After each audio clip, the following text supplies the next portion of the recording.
Hello दोस्तों, स्वागत है आपके अपने चैनल पोपू मामा पर। आज हम बात करेंगे एक ऐसी किताब की जो आपकी सोच और जिंदगी को बदल सकती है।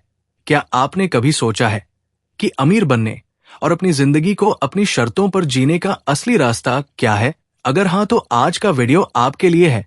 द मिलियनेयर फास्ट लेन किताब बताती है कि कैसे आप अपनी आर्थिक आजादी और सफलता को तेजी से हासिल कर सकते हैं। साथ ही यह आपको समझाएगी कि जिंदगी को सिर्फ रिटायरमेंट के बाद जीने का कोई मतलब नहीं, असली मजा तो जवानी में अपनी शर्तों पर जीने में है। क्या आपने कभी सोचा है कि कोई 22 साल की उम्र में लिमोजिन जैसी लग्जरी कार कैसे खरीद लेता है, या फिर 30 साल की उम्र में रिटायर होकर आरामदायक और शानदार जिंदगी कैसे जी सकता है? क्या ऐसा सच में मुमकिन है? तो जवाब है हाँ, ये पूरी तरह मुमकिन है। आमतौर पर लोग 6065 की उम्र में रिटायर होते हैं, लेकिन आप इस धारणा को बदल सकते हैं। आप एक यंग मिलियनेयर बन सकते हैं। अक्सर लोग सोचते हैं कि वो एक दिन अमीर बनेंगे और उसी सपने में पूरी जिंदगी मेहनत करते रहते हैं, लेकिन आप इस जाल से बच सकते हैं। कम उम्र में भी आप अपने दम पर एक ऐसी जिंदगी जी सकते हैं जिसमें आप अपने शौक पूरे कर सकें, अपने बच्चों को बड़ा होते देख सक बिना किसी चिंता के दुनिया घूम सके, और सबसे जरूरी बात, अपनी जिंदगी अपनी शर्त पर जी सके। इस किताब में बताया गया है कि हम पैसों को लेकर जो गलत फहमियां पालते हैं वो हमारी प्रगति को कैसे रोकती है। इसे पढ़ने के बाद आप समझेंगे कि अगर पूरी उम्र मेहनत करके अमीर बनते हैं तो उस दौलत का मजा ही नहीं रह जाता। पैसा और लग्जरी जवानी में ही एंजॉय करने के लिए होती है। ये किताब 3 तरह की स्ट्रेटेजी के बारे में बात करती है। इनमें से सिर्फ फास्ट लेन स्ट्रेटजी ही वो रास्ता है जो आपको जल्दी सक्सेस और धन की ओर ले जाता है। असली पैसा केवल मंजिल तक पहुंचने से नहीं, बल्कि उस सफर को सही तरीके से तय करने से आता है। और सबसे बड़ी बात, यह सफर आपको यह भी सिखाता है कि सच्ची दौलत केवल महंगी चीजों में नहीं, बल्कि परिवार के साथ अच्छी सेहत और एक आजाद जीवन में छुपी होती है।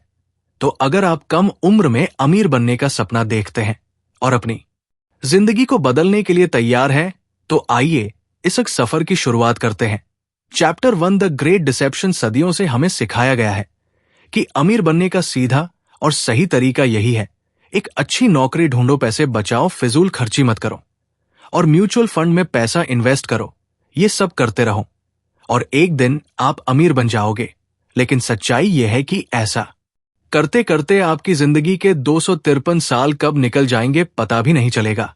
जरा सोचिए, क्या यह सही है कि आप पूरी जिंदगी कोहलू के बैल की तरह मेहनत करते रहें, सिर्फ इसलिए कि बुढ़ापे में आपके पास पैसे हो? लेकिन तब तक आपकी जवानी तो कब की खत्म हो चुकी होगी। और सवाल उठता है कि बुढ़ापे में उन पैसों का करेंगे क्या? इस तरह की जिंदगी जीने में आप सिर्फ अपनी जवानी नहीं, बल्कि अपना कीमती समय, अपनी सेहत और सबसे महत्वपूर्ण अपनी आजादी भी गवा देते हैं। ये एक ऐसा धोखा है जिसे समाज ने हमें हमेशा सच मानने पर मजबूर किया है। इस बात को और बेहतर समझने के लिए आइए एक कहानी सुनते हैं। शिकागो के एक इन्वेस्टमेंट बैंकर ने फास्ट लेन फोरम पर अपना अनुभव शेयर किया। जब वो सिर्फ 23 साल के थे, उनके पास एक शानदार जॉब थी, सैलरी भी अच्छी थी और कमीशन से अतिरिक्त पैसा भी मिल जाता था। वो किसी तरह अपनी जिंदगी से संतुष्ट होने की कोशिश कर रहे थे, लेकिन उनकी ये संतुष्टि लंबे समय तक टिक नहीं पाई। जब भी वो सड़कों पर किसी को आराम की जिंदगी जीते हुए देखते, जैसे महंगी स्पोर्ट्स कार चलाते हुए, उनके दिल में एक अजीब सी चुभन होने लगती। वो सोचते, क्यों नहीं मैं भी ऐसी जिंदगी जी सकता हूं? लेकिन जो लोग इस तरह की लग्जरी लाइफस्टाइल जी रहे थे वो युवा नहीं थे। वो लोग आमतौर पर 50-55 साल के आसपास के होते थे। ये देखकर बैंकर का दिल भारी हो जाता था। फिर एक दिन उनकी मुलाकात एक 52 साल के व्यक्ति से हुई। वो व्यक्ति भी एक शानदार लग्जरी कार चला रहा था। बातचीत के दौरान उस व्यक्ति ने उनसे एक ऐसी बात कही जो उनकी जिंदगी बदलने वाली थी। उसने कहा, जब तक आप लग्जरी कार अफोर्ड कर पाएंगे तब तक आप उसे एंजॉय नहीं कर पाएंगे। उस व्यक्ति ने उन्हें समझाया कि उम्र के साथ साथ हमारी सेहत खराब होने लगती है, इच्छाएं कम हो जाती है और वह जुनून जो हमें जिंदगी का मजा लेने के लिए प्रेरित करता है, धीरे धीरे खत्म हो जाता है। पैसा बचाने की इस दौड़ में उसने कहा, हम अपनी जिंदगी के सबसे बेहतरीन साल यानी अपनी जवानी गवा देते हैं, और जब हमें यह समझ आता है तब तक बहुत देर हो चुकी होती है।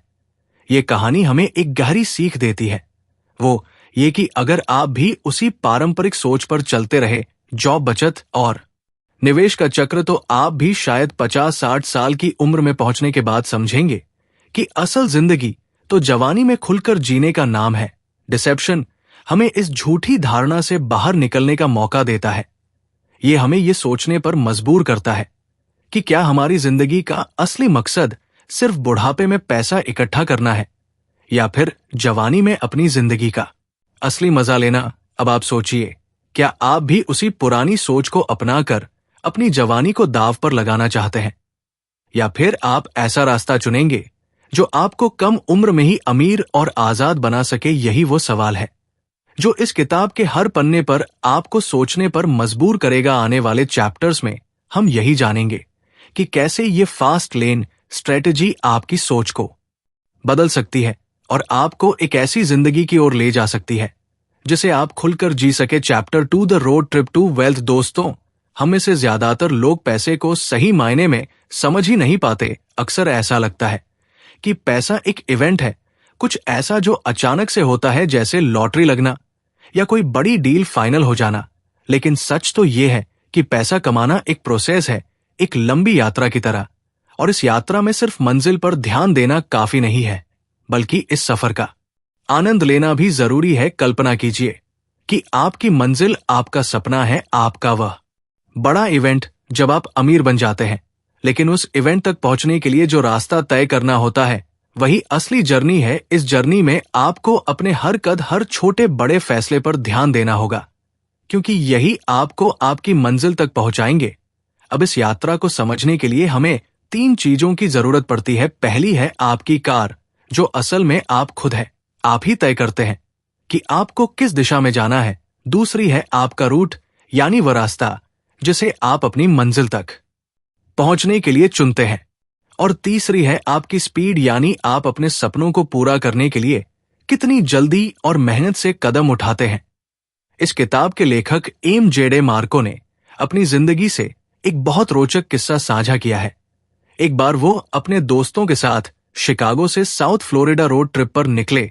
ये उनका सपना था, उनकी मंजिल। लेकिन बीच रास्ते में उनकी गाड़ी खराब हो गई। वो अब भी मंजिल से बहुत दूर थे और रास्ते में अटक गए थे। ऐसा क्यों हुआ? क्योंकि उन्होंने अपनी जर्नी की तैयारी नहीं की थी। उन्होंने अपनी गाड़ी का पेट्रोल चेक नहीं किया, इंजन की हालत नहीं देखी, और ना ही सही रोड मैप तैयार किया। बस वो सिर्फ मंजिल के बारे में सोचते रहे। अगर उन्होंने इन छोटी छोटी चीजों का ध्यान दिया होता तो उनकी यात्रा आरामदायक और परेशानी मुक्त हो सकती थी। यही बात हमारी जिंदगी और हमारी सफलता पर भी लागू होती है। जब हम सिर्फ अपने ड्रीम इवेंट पर ध्यान देते हैं लेकिन जर्नी को नजरअंदाज करते हैं, तो रास्ते में दिखते आना तय है। पर अगर हम अपनी जर्नी को भी अच्छे से प्लान करें और उस पर फोकस करें, तो मंजिल तक पहुंचना न सिर्फ आसान होगा बल्कि और भी मजेदार होगा।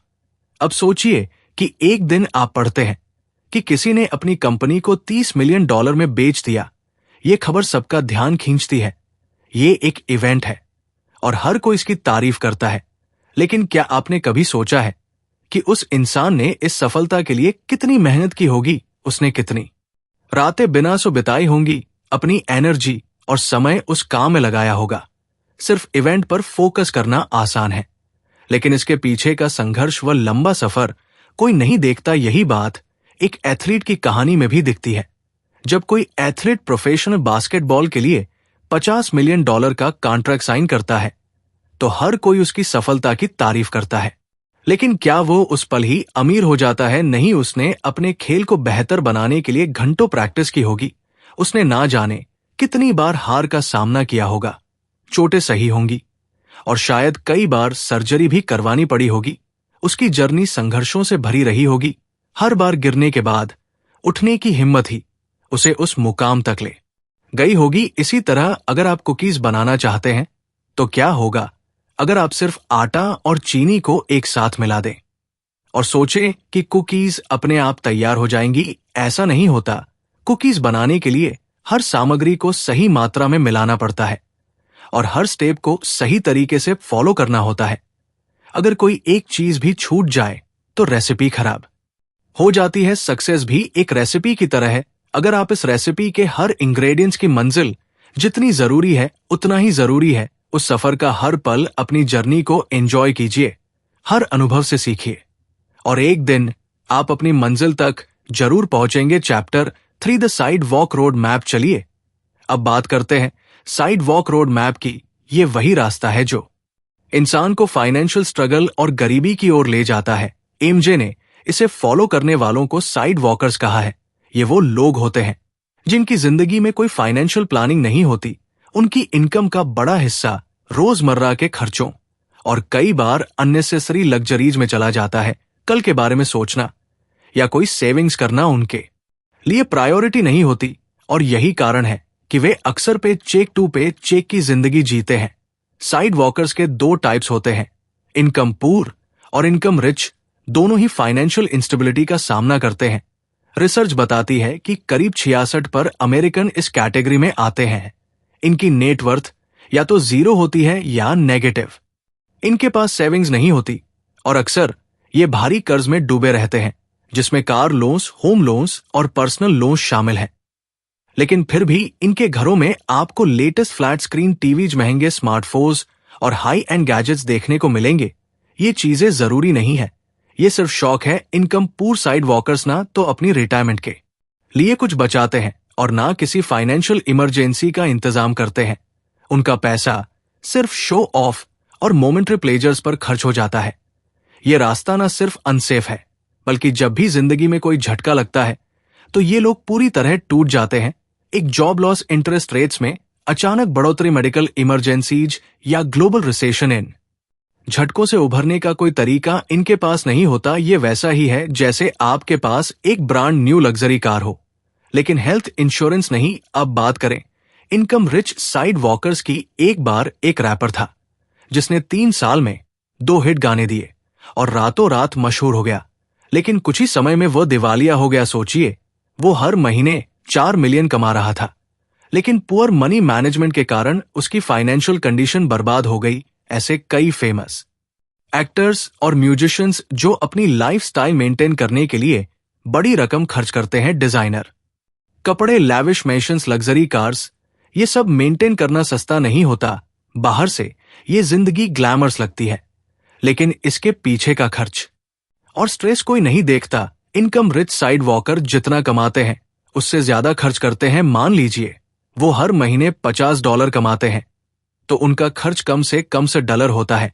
यही वजह है कि उनके पास से के लिए कुछ नहीं बचता। उनके करियर में एक छोटी सी फेलियर उन्हें पूरी तरह बर्बाद कर सकती है। कई ब्लॉकबस्टर गाने देने के बाद भी एक फ्लॉप गाना या मूवी उनकी पूरी फाइनेंशियल स्टेबिलिटी को हिला सकता है। साइड वॉक रोड मैप यही सिखाता है कि बिना सही फाइनेंशियल प्लानिंग और डिसिप्लिन के चाहे आप कितना भी कमा ले, फाइनेंशियल सक्सेस और सिक्योरिटी एक सपना ही रह जाती है। Chapter 4 has your wealth been toxification. हम अक्सर वेल्थ को उन चीजों से मापते हैं जो दिखने में महंगी लगती है, बड़ी कारें, शानदार घर, महंगे कपड़े, लेकिन क्या ये असली वेल्थ है? दरअसल वेल्थ को समझने का सही तरीका है वेल्थ ट्रिनिटी, यानी फैमिली, फिटनेस और फ्रीडम। सबसे पहले वेल्थ का मतलब है अपने परिवार के साथ मजबूत और गहरा रिश्ता, ऐसी बॉन्डिंग जो मुश्किल वक्त में भी आपको सपोर्ट करे। दूसरा, एक हेल्थी और फिट बॉडी जो किसी भी प्राइस टैग से ज्यादा कीमती है।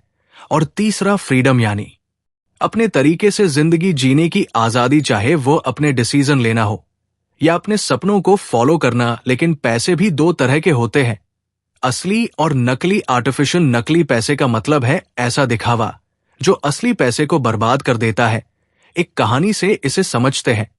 एक एक्सप्रेसवे के पास एक पुराना अपार्टमेंट था जो रिपेयर के लिए चिल्ला रहा था। फेडेड पेंट, क्रैक्स और टूटे हुए कोने, लेकिन उसके पार्किंग लॉट में एक शानदार लग्जरी कार खड़ी रहती थी।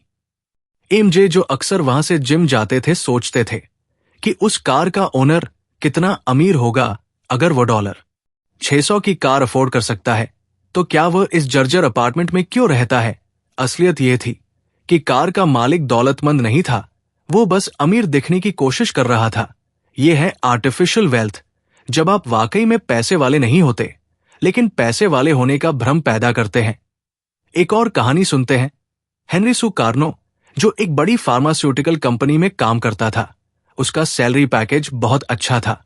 उसने $1.8 मिलियन का एक ड्रीम हाउस खरीदा, स्विमिंग पूल, 5 कैपेसिटी वाला गैराज, घोड़ों के लिए अस्तबल, सब कुछ हेनरी को लगता था कि उसने वाकई सफलता पाली है। लेकिन कहानी ने ट्विस्ट लिया। ऑफिस पॉलिटिक्स की वजह से उस पर काम का प्रेशर बढ़ता गया। उसका पूरा दिन काम और ट्रैवल में बीतने लगा।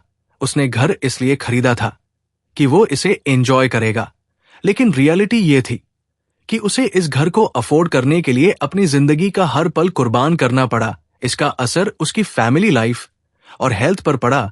उसकी आजादी छिन गई, अपने परिवार और खुद के लिए समय नहीं बचा। तनाव और थकान उसकी रोजमर्रा की जिंदगी का हिस्सा बन गई। हेनरी अमीर दिखने की कोशिश में अपने असली वेल्थ, फैमिली हेल्थ और फ्रीडम को खो बैठा। यही आर्टिफिशियल वेल्थ की ट्रेजेडी है। तो समझा आपने, असली वेल्थ वह है जो आपको सुकून दे, जो आपकी जिंदगी को बेहतर बनाए। ये फ्लैश चीजों से नहीं, बल्कि आपकी शांति, आपके रिश्तों और आपके अपने डिसीजंस की आजादी से परिभाषित होती है। क्या आपकी वेल्थ टॉक्सिफिकेशन करने का chapter 5 misuse money and money will misuse.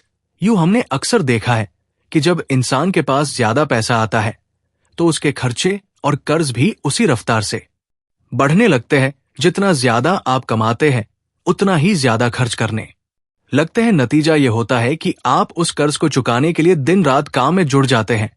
ये ओवरवर्क आपको स्ट्रेस देता है, चिड़चिड़ा बना देता है और इसका असर आपके रिश्तों और सेहत पर भी पड़ता है।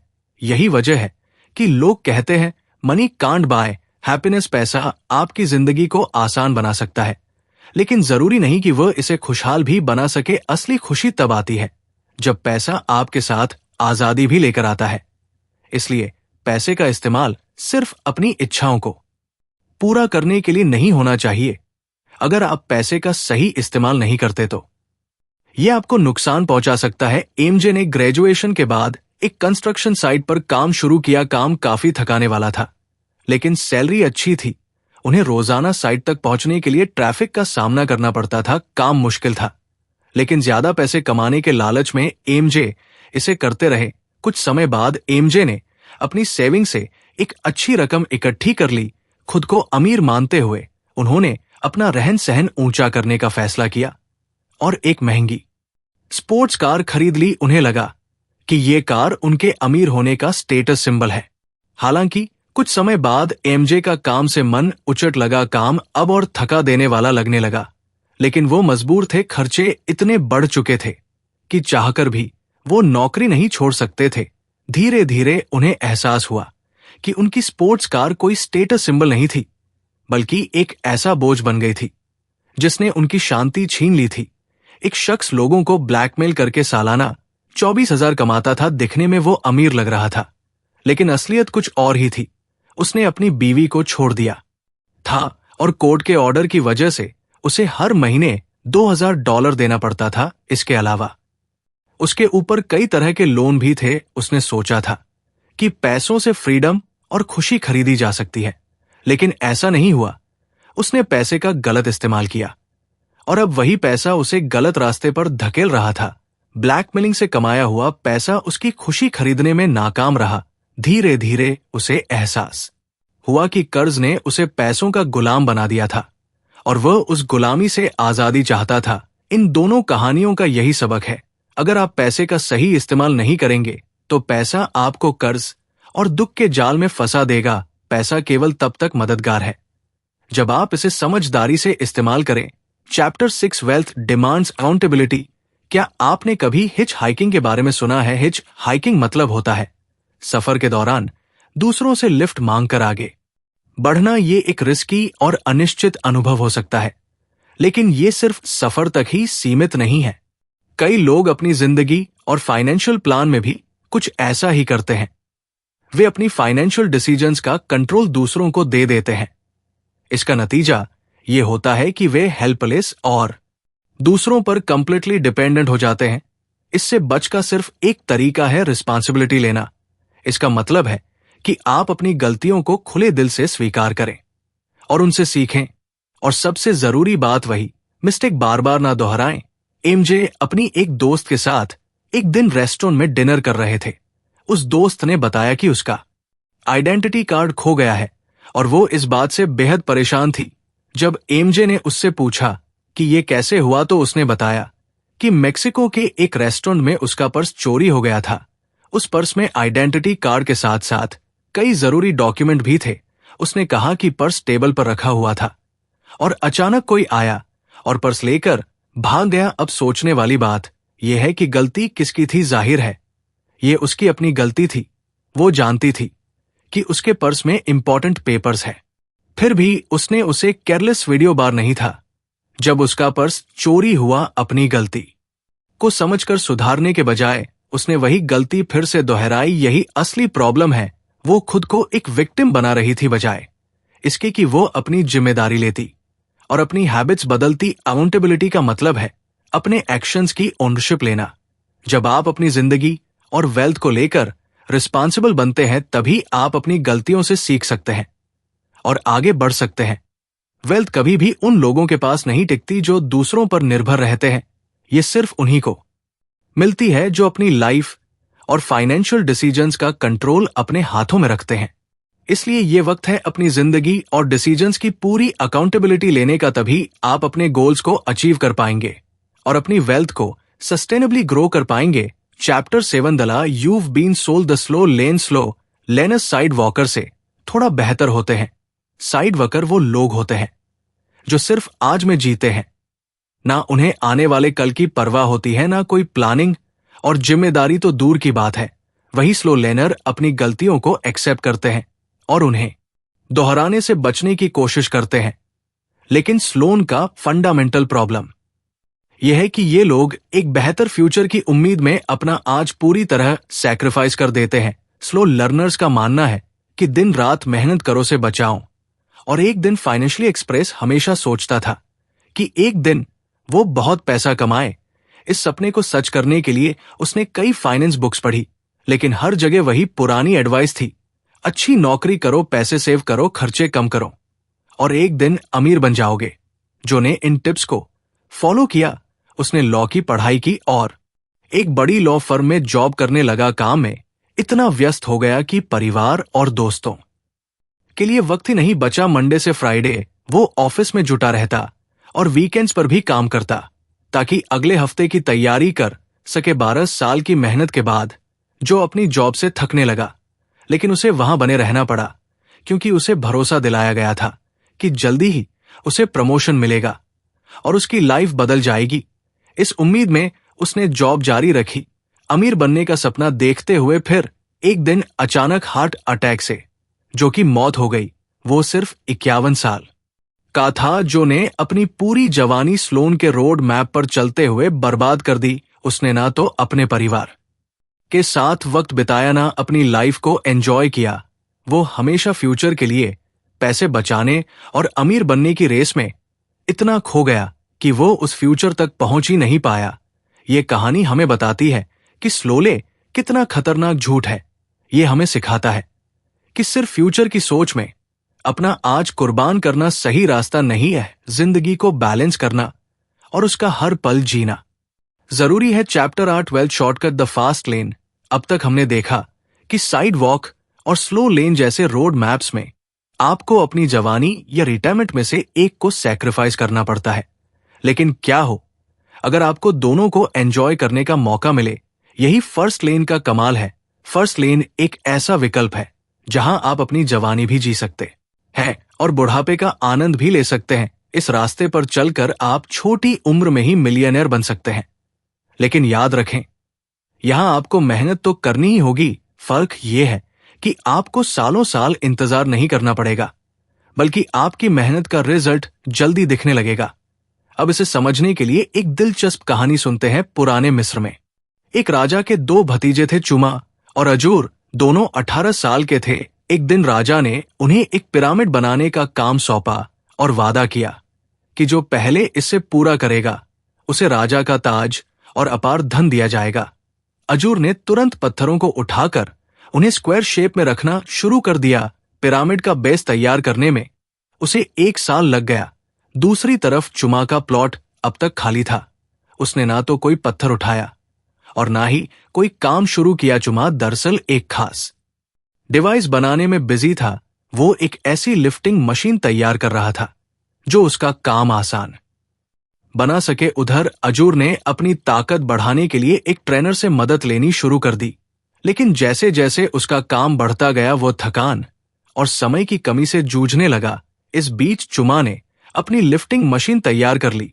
वो पत्थरों को इतनी तेजी से उठाने और रखने में सक्षम हो गया कि जो काम अजूर को महीनों में करना पड़ता उसे चुमा महज कुछ दिनों में पूरा कर दिया। नतीजा ये हुआ कि चुमा ने 26 साल की उम्र में परा तैयार कर दिया। राजा ने वादे के मुताबिक उसे ताज और अपार धन सौंप दिया।